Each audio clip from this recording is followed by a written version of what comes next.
Hi, my name is Tulus Manurung. You can call me Tulus. I'm a student in University of Prima Indonesia.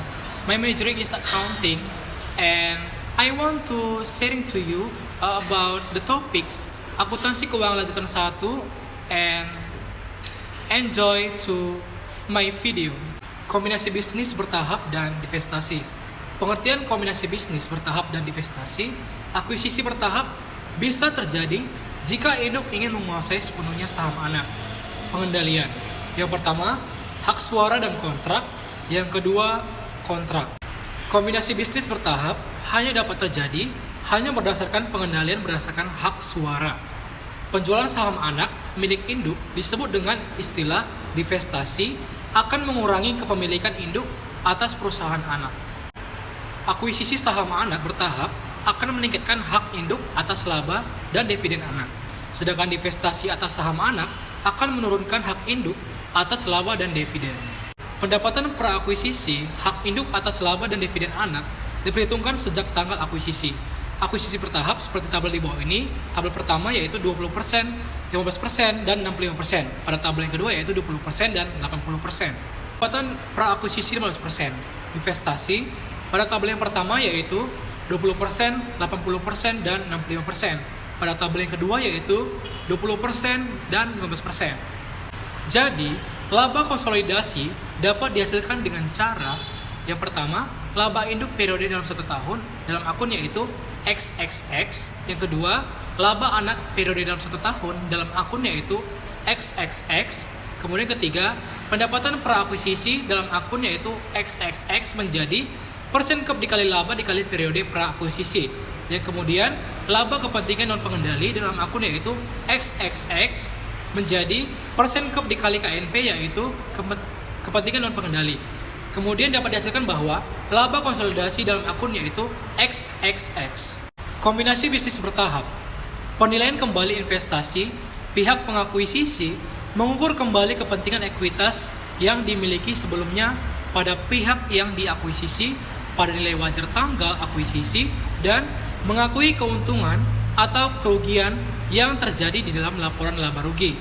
Kombinasi bisnis. Yang pertama di awal tahun, yang kedua di tahun berjalan. Untuk perhitungan PI dan ENI. Yang pertama PI.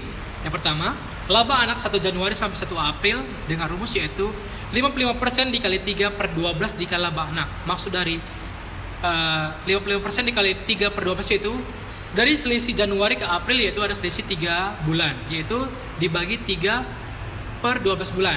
Dalam akun yaitu XXX. Yang kedua, laba anak 1 April sampai 1 Desember yaitu 70% dikali 9/12 dikali laba anak dalam akun yaitu XXX. Kenapa 9? Karena tadi kan udah ada 3 bulan di atas.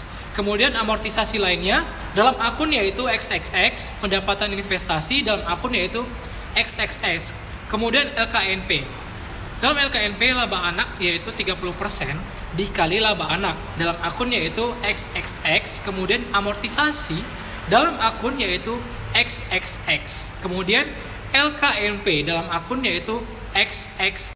Divestasi atau pelepasan saham, divestasi menyebabkan berkurangnya hak induk atas laba dan dividen anak. Nilai buku investasi dalam saham yang dijual harus dihitung pada tanggal penjualan. Apabila harga jual lebih tinggi dari nilai investasi saham yang dijual, maka untung penjualan. Apabila harga jual lebih rendah dari nilai investasi saham yang dijual, maka kerugian penjualan. Divestasi yang pertama di awal, kemudian di tahun berjalan. Contoh perhitungan PI dan ENI. Yang pertama PI, laba anak 1 Januari sampai 1 April yaitu 70% dikali 3/12 dikali laba anak yaitu dalam akun XXX sama seperti tadi, selisihnya 3 bulan. Kemudian laba anak 1 April sampai 1 Desember yaitu 55% dikali 9/12 dikali laba anak dalam akun yaitu XXX sama seperti tadi karena sudah ada 3 bulan, jadi selisihnya tinggal 9 bulan. Kemudian amortisasi lainnya yaitu dalam akun XXX. Kemudian pendapatan investasi dalam akun yaitu XX. Kemudian LKNP. Yang pertama, laba anak 1 Januari sampai 1 April yaitu 30% dikali 3/12 dikali laba anak dalam akun yaitu XXX sama seperti tadi, selisihnya 3 bulan. Kemudian laba anak 1 April sampai 1 Desember yaitu 45% dikali 9/12 dikali laba anak dalam akun yaitu XXX sama seperti tadi, selisihnya ada 9 bulan. Kemudian amortisasi dalam akun yaitu XXX, kemudian LKNP laba kepentingan dan pengendalinya yaitu dalam akun XX. Nah, berikutnya yaitu NI. Yang pertama investasi satu persatu dalam akun yaitu XXX, kemudian pelepasan saham berdasarkan book value dalam akun yaitu XXX, kemudian pendapatan investasi dalam akun yaitu XXX, kemudian dividen dalam akun yaitu XXX. Sekian dan terima kasih.